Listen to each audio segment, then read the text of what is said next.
And that's Jerry Butler, and before that, Jackie Wilson, and of course, just extraordinary artists, both of those, and higher from Jackie Wilson. Jackie Wilson got his start professional with Billy Ward and the Dominoes. Clyde McFadden had been with that group and dropped out and had talked to Jackie about singing high and all stuff because that was kind of the sound that they had for their hit records, and it changed his life. He listened to the Mills Brothers and a lot of other people. Al Jolson and everybody else in developing his style, but he was the showman in many ways. Absolutely. Ahead of his time. Some of the steps and everything. He and James Brown just started changing what a show was all about. I checked it out for you. He went to 7 on the charts in 1960, October of 60 with that hit. With He Will Break Your Heart. And Jerry Butler with He Will. Jerry Butler went on to become part of the city council in Chicago and got into politics. And all, and after he had a lot of hits. Did he hit number one any time? Butler? No, never went one.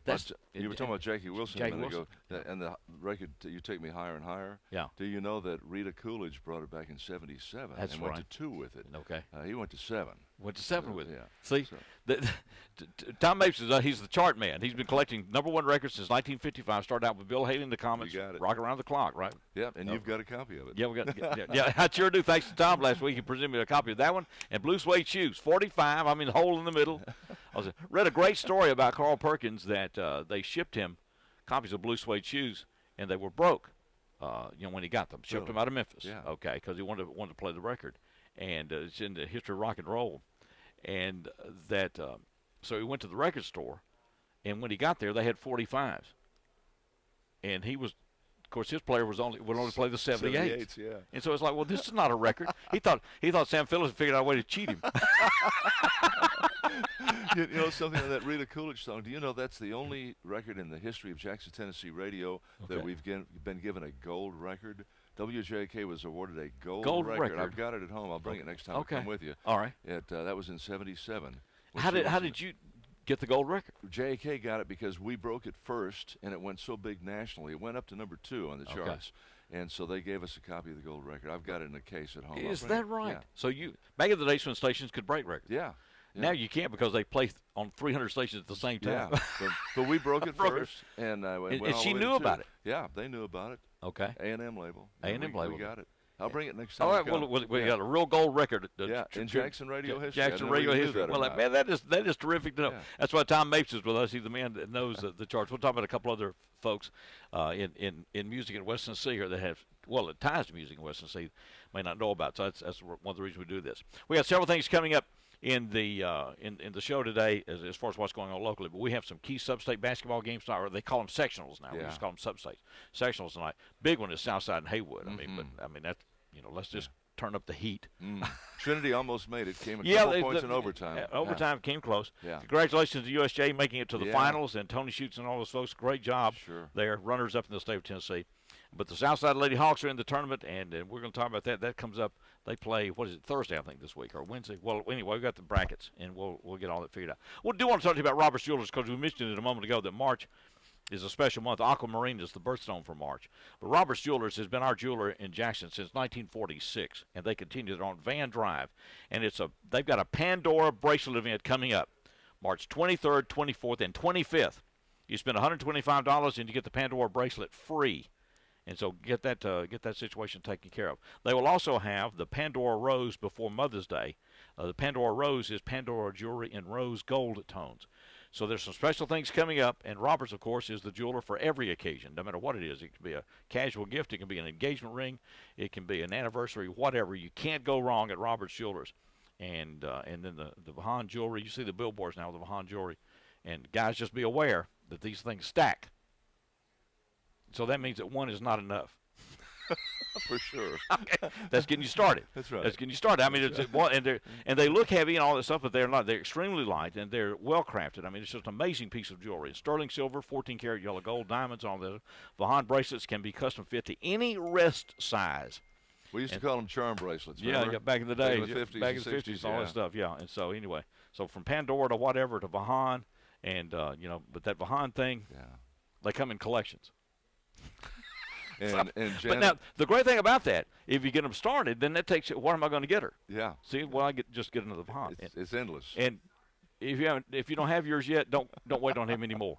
Just get out of Robert's Jewelers and get everything set up. Tom Mapes is with us. We're going to talk record charts and more, and some unusual songs. Yeah. When you hear these, I mean, if a song like Higher and Higher doesn't make it to #1, right? Jerry Butler doesn't make #1, right? And these are great. We're talking about the Orlons and the Essex, all these great groups. Never made #1. I did some research. Okay. I made a mistake last week with you. Essex did go '1. Okay. Yeah, I researched that for you. Sorry about that, but they did go to #1, and there was 4 of them were all in the Marine Corps. Okay. All 4 of them. Okay. Yeah. What was the song? Easier Said Than Done. Easier Said Than Done. Went to #1. You mentioned it last week, but they had some great songs. Easier Said Than Done also. But Tom's got some songs that went to #1, and when we talk about them, you're going to think, why? How? In some cases, they weren't even groups, right? Just studio musicians. My favorite is the Singing Nun, Dominique. see? And it's like, and I looked, and Jerry doesn't have that in the system that I have found. Actually, I didn't look that hard. You said a minute ago you wondered why. Why did it go to #1? Tom Mapes. So #1 doesn't always mean quality, but it does mean record sales. And we'll talk about that. Come and see us. The coffee shop is open. We're at the Dixie Cafe inside the Old Country Store, and we're going to continue the discussion of music and everything else, where the music never dies. Yeah. Tom Mapes is with us, the chart man. He's been researching music. And so you get the gold record at WJK for what song? It was As My Love Will Take Me Higher and Higher with Rita Coolidge covered the song. And it was on A&M Records, yeah. and y'all played it first. Broke it first. And they knew about it. They knew it. So did you set it up with the A&R guys to be the first one to break it? Or? Actually, Steve, at that time, Dave Nichols, who went on to be in Nashville, was our program director. Dave has been on. I'm on the board of directors of the Radio Hall of Fame, and Dave has been on there. Yeah, Dave broke it. He was our PD and our music director at that time. And he broke it. Is that right? Yeah, they sent him a gold record. So they knew it, and so they sent the gold record, and you got it. We got it for WJAK. I'll bring it next time. All right, we want to see it. Yeah. All right, we've been talking about #1 records. We've been talking about some of these songs that we've been playing today, like Higher and Higher and Jerry Butler, He'll Break Your Heart, and all these great songs. Orlons, all these people, wonderful songs. Never get to #1. Never get to #1. Right. And then when you look at the #1 songs, and how many #1s have there been? You've been exactly 1,100 to this week. 1,100 this week. Yeah. What is the #1 record this week? Ed Sheeran, Shape of You. Okay. Shape of You is #1. Shape of who's that by? Ed Sheeran. Ed Sheeran. Ed Sheeran is #1. Okay. Is it a pretty good record? Yeah, it's pretty good. I enjoyed it. I listened to it. Some of the stuff now, Steve, as you know, is getting kind of vulgar. Right. And they just you got to be careful with it. I mean, back then we didn't have any problems with it, But now you have different versions. Some are airplay for airplay, and some are explicit. Well, the Stones would do Let's Spend the Night Together. They didn't tell you what they were going to do. You just left it up to you. That's to decide, right. And Bob Blow came into the studio one day and took the 45 and took his keys and put a big X all over it. We couldn't play it on the air on JAK. Okay. He said no. When I got into radio, I've told this story. When I got into radio in '68, I was doing the country station, WHOS. And Harper Valley PTA. That's big song. Yeah. Louis Blizzard came in and said, "We're not playing that song." So we're not here to support rabble rousing and making fun of the PTA and all that stuff. No, we're not playing it. Blow did the same thing. And there was one other album I picked up one day with Johnny Darrell, who was a wonderful artist and with pen in hand, also had some great records and great arrangements on those records. But he had a song called Hickory Hollis Tramp. I remember that. Yeah. Remember? Yeah. Mom gets by and raises her kids because she's and Mr. Blizzard came in and said, I don't think that's the kind of behavior we need to be endorsing or promoting. How about Billy Joe Royal in Cherry Hill Park? Now, see, we didn't play. I was on a country station. Billy Joe Royal he became country later. Yeah. And so that's it. So some of them you didn't play. So y'all didn't play that one. No, y'all didn't play Let's Spend the Night Together. Or Harper Valley PTA didn't play it. Yeah, he was very careful what we put on the air. All right. So what is the song that went to #1, Tom? That when you look at it now, you go, how in the world did that ever happen? Well, I got a few I was going to throw at you. Okay. Let's pick whatever you want to. Yeah. Mickey with Tony Basil. That was kind of an unusual record. Ran in '82, as the fall of '82. Okay. What was that? Cheerleader. She was the cheerleader. Right before VH1 came on and MTV and all the videos. Yeah. All right. She was kind of a leader in that. Debbie Boone was a surprise. Yes. She was a one-hit wonder. Had a great song. 10 weeks at #1 in '77. Yeah. Never hit top 40 again, Steve. Never hit top 40 again. Debbie Boone didn't.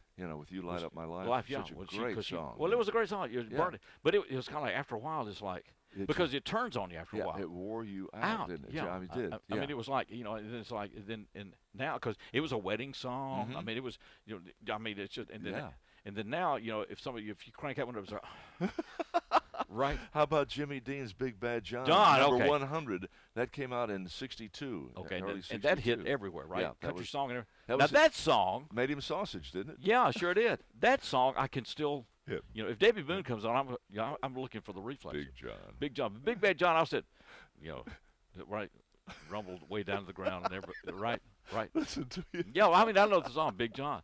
Big John. Big kind of Bad broad John. at the shoulder and narrow at the hip, and everybody knew you didn't give no lip to Big John. You're on top of it. I mean, that's a great You're song. good. Now, that one I could listen to again. Yeah, and that went to number one. It was the 100th. So here we are, 1,000 later. Oh, so we're 1,000 later. So this week we have the 1100th number one record. 1100. Tom Mapes is with us, the chart man extraordinaire, and talking about the records that made it to number one that, you know, surprised you now. But Big Bad John went to number. That was a big record. Yeah. But let me ask you this: when you were on the air in your early days in radio, were you still doing requests back in the late 50s and 60s? When I was on the air doing an Ebony Express show in Clarksville, we did dedications, and people would call in or plaster up on the window. Did this for Dickie and Joan or whatever. Yeah, you know? right. Yeah. Did you ever do that? Yeah. Well, you know, I tried. Tom, I was in high school when I was working, and then later on at WHOS, and it was, you know, keeping the logs and everything was so tedious. Yeah. You know, because you put in the carts and do live reading and all that stuff, and you had to log to the second when it began and ended. Yeah. And and then had to do the meter reading. I did good to just keep the 45s on 45 and the 33s on 33, because if you change from an album to you change the speed. You change the speed. If you didn't change the speed, then and the Q. Remember the Q? Q burn. Q burns on. So Q burn the records, and it was busy. So I tried to.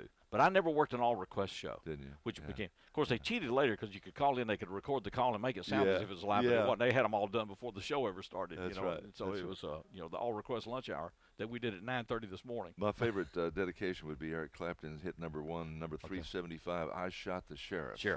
But I did not shoot the deputy. So, and I've got to go there in a few minutes. So, okay, there you go. Dedicate that one to John Mayer. Yeah, I remember when that one came out. I was working at Lexington, and we would dedicate that to Johnny Hayes rather than Sheriff Jack Fowler. You know, oh man, I shot the sheriff, but I didn't shoot the deputy. Yeah.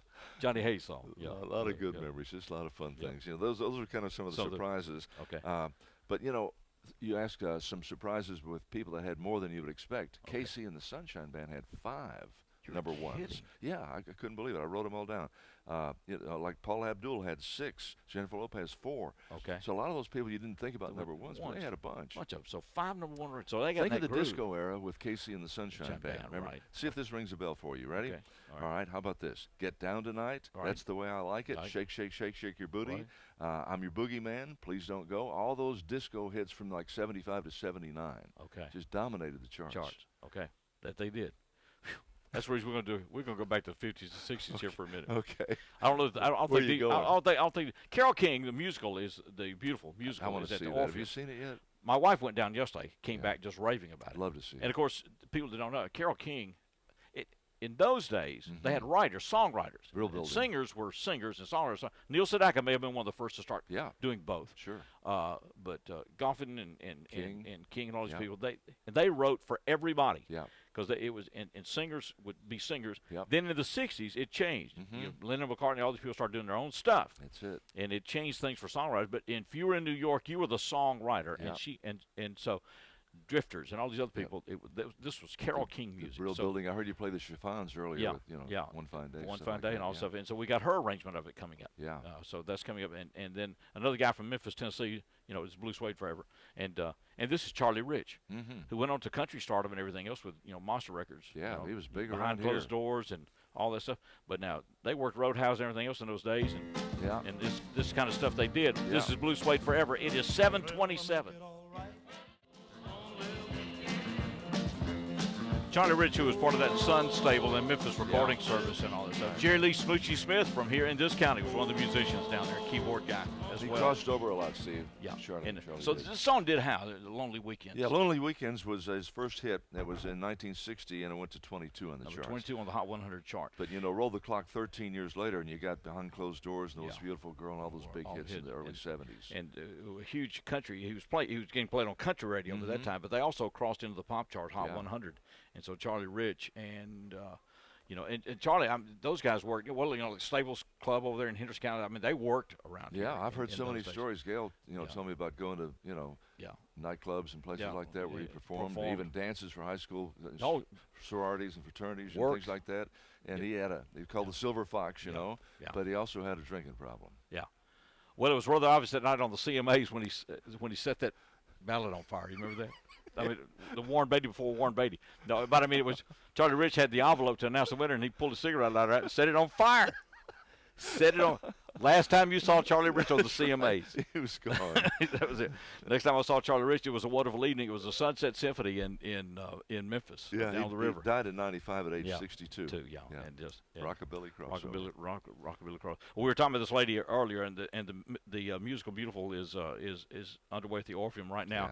Yeah. And this is her arrangement of a song that was a hit for the Chiffons, but Carole King wrote all this stuff. Mm-hmm. And then when Tapestry came out, she started doing, well, you had to do your own stuff. Sure. So then she went from being behind the scenes to out front with Tapestry, and that album stayed on the album chart. Oh yeah, that set a record forever. That and Johnny Mathis' greatest hits and Pink Floyd, Okay, all that stuff.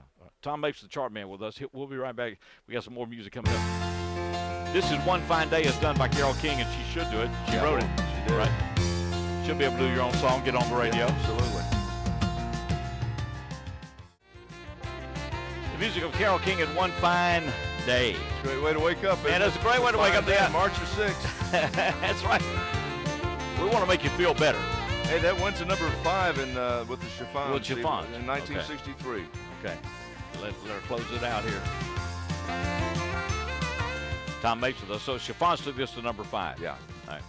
One Fine Day, Carole King. Once again, Beautiful is at the Orpheum, so it's an extraordinary show. She wrote a lot of stuff. Yeah, her top hits, It's Too Late was her big song. That came out in 71, and she just had Jazz Man. But then Natural Woman and all stuff, Jazz Man. I mean, yeah, that album just, Tapestry just had hit after hit. Of course, Aretha Franklin and all those people doing that music. So you are being warned. Norwood Jones and Lawrence Taylor are coming up on the show next hour. It can be hard. You have to expand the set here, aren't you? Well, I'm going to do something. What is this, Senior Citizens Day? well, if you're doing this kind of music, it better be. I mean, I'm 76, and I know those guys top me. Seth, who's our coffee entrepreneur here, is 19. He's never heard any of this stuff. I know it. He's never heard any of this stuff. I ran across one of my... He thinks this is all new music. One of my granddaughters came to visit this weekend and didn't know what a record player was. I had to show her what a record player was. Well, it was the same thing with our experience with Clayton. Yeah. We got it one day, and it was like these discs and all that stuff. It was like, wow, what is this? Yeah. We still have a turntable. We don't use it often, but so we spent a day. It was really an interesting thing. I forget how old he was. We spent a day just taking out these albums and playing them. Yeah. Poco and all that. I guess that's why vinyl's coming back. It's coming back. New vinyl, not necessarily the old vinyl. Yeah. But somebody was mentioning too. One of our kids was an extra in the new TV series Sun. Okay. Have you heard about that? Yes, on CMT. Follows Nashville every week. Yeah, I'd like to know more about that. Do you know much about it? Well, I had some material on it last week. Of course, it's going to cover everybody. They got an actor to play Carl Perkins and B.B. King and all that stuff, and Dewey Phillips, and it's the story of that, and the influence. As we've talked about it, the races were segregated, so was radio and everything else. Dewey Phillips put it in a blender on Red Hot and Blue, played piano red and anything else. Yep. If he hadn't been on radio, I don't know what would have happened to all that stuff with Sun Records, because I don't know that Sam could have gotten it played elsewhere. Because Alan Freed, he was up north. It was up north, and they were doing a whole different thing up there. More doo-wop. And because this was harder edge stuff that Carl Perkins and Elvis and Johnny Cash and all these people were doing, but Dewey Phillips, put that. So Memphis was the perfect melting pot, and Sun Records was the perfect place because he had been recording black artists. Of course, the Memphis recording service, Sam Phillips was there to try to make money, and he would record your birthday party. He'd record anything. Right. You want me out there with a tape recorder? Just hire me, and it's done. Sure. But it's just so odd that worked, but it was those elements, having radio access with Dewey Phillips, no kin to them, who's in the Tennessee Radio Hall of Fame, is buried at Crump, Tennessee, right, and all that stuff. That's what made that. I'm sure work. You've been to the Sun Studios many times. Yes. Great experience. Standing right there in the same spot where Elvis got some of the stuff. I'll tell you another place that was magic, and they tore it down, and I regret it very much, was American Sound Studios, where Chips Moman was. It was on Thomas Street. Yeah. Of course, that area had become really run down now. Now, Henry Turley, who's helped transform our city with the lift, went into that whole area, and they built a lot of new stuff up. But they tore it down and built an auto parts store first. And it was so sad because Phillips Distribution was still there on the street. And William Glore had the studio at that time. I was there in Memphis in what would it have been, the 80s, I guess. Yeah. But American Sound was a small studio, but Chips Moman had a studio, and everybody, Sandy Posey, Paul, everybody came through there to record. And then Elvis went out there in '69 and did Kentucky Rain and all that stuff. I mean, when they were looking for a smaller set, place, whatever. Yeah. And it was just magic. When you walked in, Tom, it was the same thing like going into Sun, because Glore he still had that same old board and all that stuff. I mean, he hadn't changed anything. It was like walking into a museum. We were there to cut some voice track stuff, and it was like, wow, you could almost feel it. And they finally he sold that stuff off, and they tore that building down, which I hate.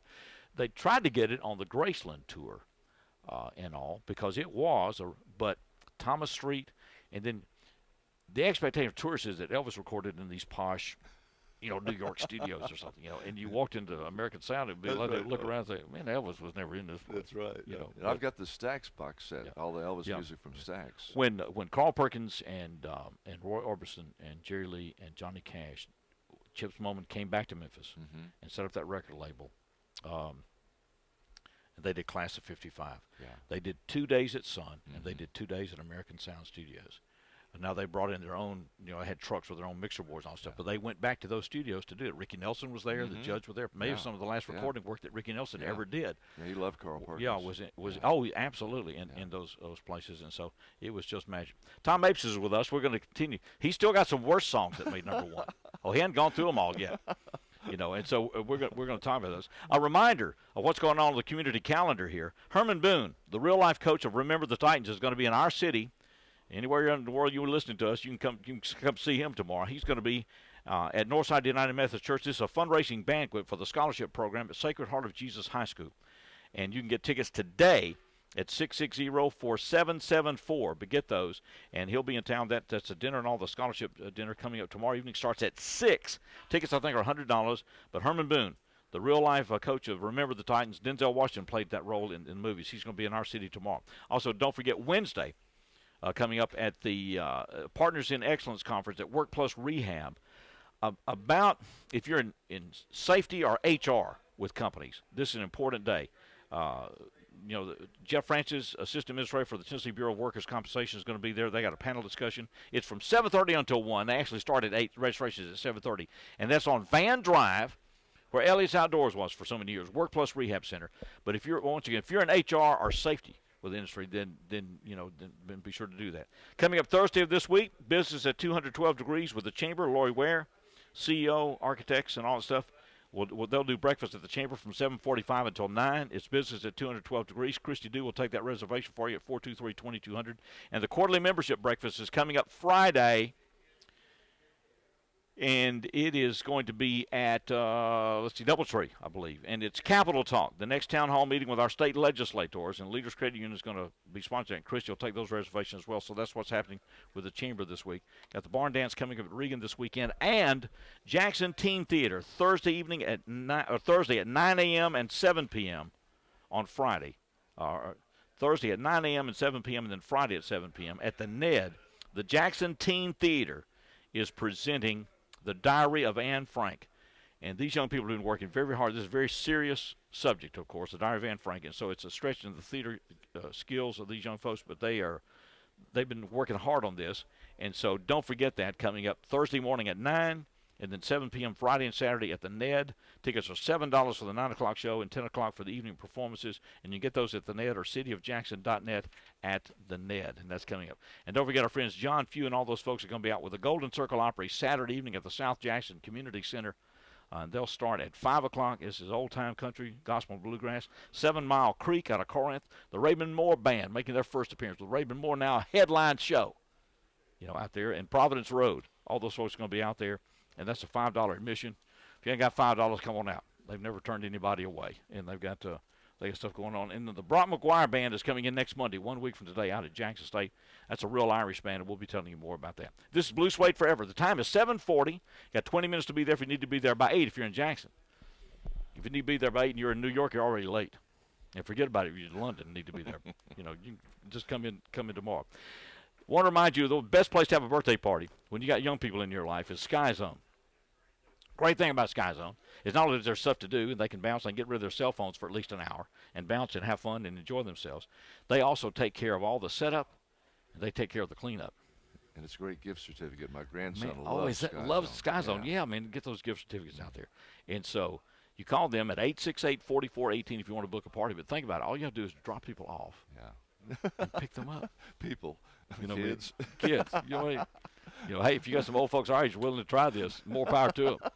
But, you know, this is the best birthday party place ever. And you got a group, or if they're piled up at your house for the weekend and they're driving you crazy, get them out to the Sky Zone. Let's burn some energy on. But, yeah, gift certificates. Tom, you're exactly right, because people love that stuff. Sure. They're at 65 East Park Square in Jackson, and they're out there with the Sportsplex and all that stuff. So you know what we're talking about. Tom Mapes is with us. We're going to talk about charts and music and more as we continue. Some other songs that made #1. Oh, you want me to lay some more on you? Okay. Well, no, hang on. Oh. Well, give me a hint. Okay. Well, how about Bobby Gentry?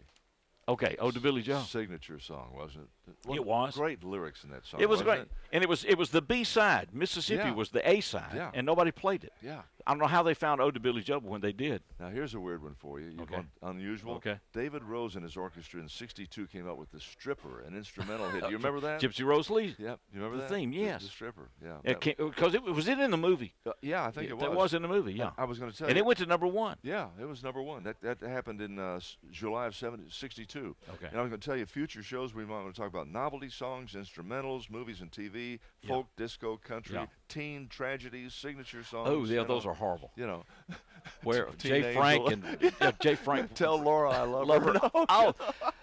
Now, some of those are in here, and Jerry, I'm putting those on delete.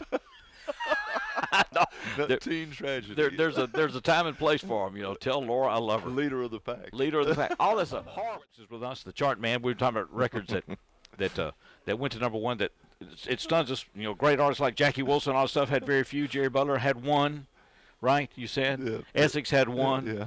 You know, the Orleans never had any. Okay, and then some people that now Nancy Sinatra had it. Yeah, she had with her dad. You know, something stupid. It's not something 67. stupid. Okay, that's a pretty good song. Frank had "Strangers in the Night" went to #1 in '60. So Frank Sinatra, entire career, of course, a lot of his work was done before they had a Hot 100 chart. Before the rock and roll era began. And so they didn't have a Hot 100 chart, but Frank sold records and all that stuff. But with Nancy, but something stupid is pretty good, because I got one that's coming up with Nancy. Do you? Yeah. These boots? No, not I these was afraid boots. of that one. Okay. Yeah. Okay. I mean, these boots, everybody. Well, no, I'll do it in just a minute.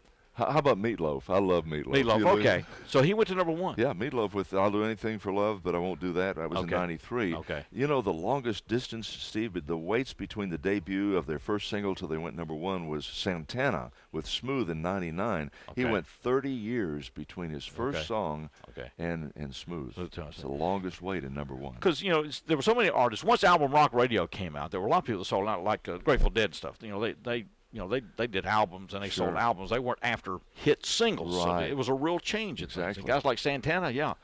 If you're selling out concerts and you're playing big arenas and everything else, doesn't matter. Mm-hmm.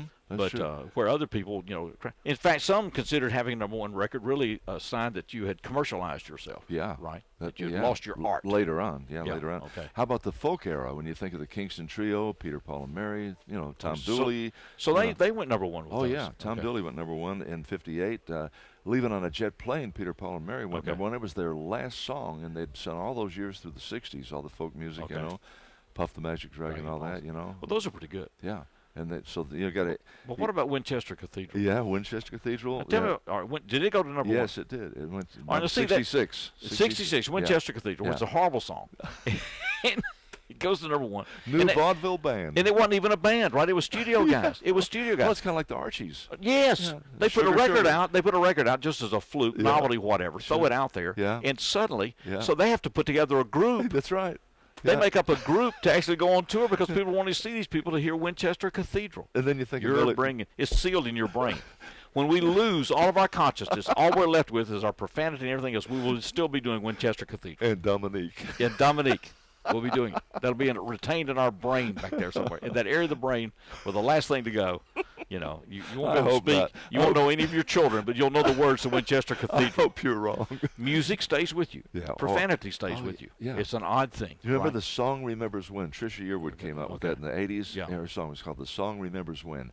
Okay. And I tell Gail all the time, I said, she said, how do you remember all that stuff? I said, I identify it with the song, what I was doing in my life at that time, with the people I was associated with, And when you're spinning them every day, you hear them constantly. Yeah. I mean, a #1 record you can play if you work a 4-hour shift. You're going to play it a couple of times. Yeah. And so I'll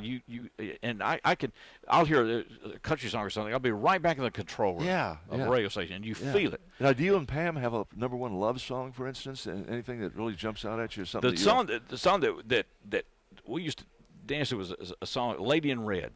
Beautiful song. Yeah. And that was kind of our song. Yeah. You know. And Gail and I liked "Please Love Me Forever" with Bobby Vinton. Yeah. You know, everybody's got a love song. You Yeah. know, don't you think? Yeah. Yeah. Well, here's one that's neither. Sugartown. Yeah. See, you knew immediately. Yeah. I could name this in one note. Yeah. Tom Mapes, the chart man. This is Nancy Sinatra on Blue Suede Forever. 66. I got some troubles, but they will. Yesterday you gave me your ring, and now I'm glad. This nice song called "Oh No, Not My Baby." This is Maxine Brown. Tom Yeah. Mapes is with us.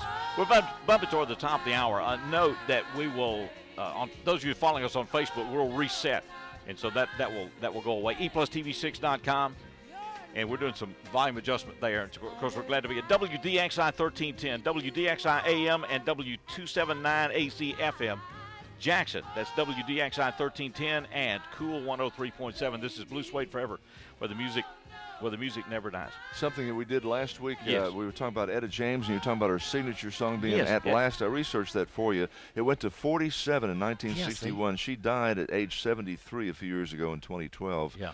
She had 23 chart hits, and she had several of those. Her highest one was Tell Mama. Remember that one? Okay, Tell yeah, Mama. Tell Mama, all right. That went as in November of 67. We've got that in the system. Went here. to 23. Yeah. Went to 23. In 67. But when you hear, and this is one thing about this, when you hear At Last, that's a song that will be around forever. Yeah, and right? it never made top, It never 30. You know, never got top 30. 47, I think, as high as it went. And Yeah. Winchester Cathedral went to number one. Yeah. That's everything you need to know. So what made a number one then, Tommy? The novelty of it, sales. the volume and Volume sales. sales. Okay. It's all based on So sales. just kind of that kick. Yeah, whatever Because the station. And the because stations were pushing them, and whatever. if you had to be locked on an island, they say, okay, you're in a prison there. You're going to hear one song for the rest of your life. You want to hear Winchester Cathedral or Etta James at last. You know what I mean? Yeah. Right. And there's no choice. Etta James, thank you. Right. It's never crazy. got close to number one. No, 47. 47. And it's a Amazing signature song, Signature too. You song. know. Someday we'll have to do a program on signature songs. Yeah, That'll be kind of fun. I think because I think about Louis Armstrong and it's a wonderful world, and just song when you hear them you just know immediately. Dorothy Moore song. What was her song? And I mean, yeah, when you hear them, it's like okay. The one that got me the most when I was researching this was Andy Williams, because you always think of Moon River with Andy Williams over in Branson, Missouri. That never even cracked the top 100. Because Jerry Butler and Mancini both went to number 11 with it. Okay. But they never made it.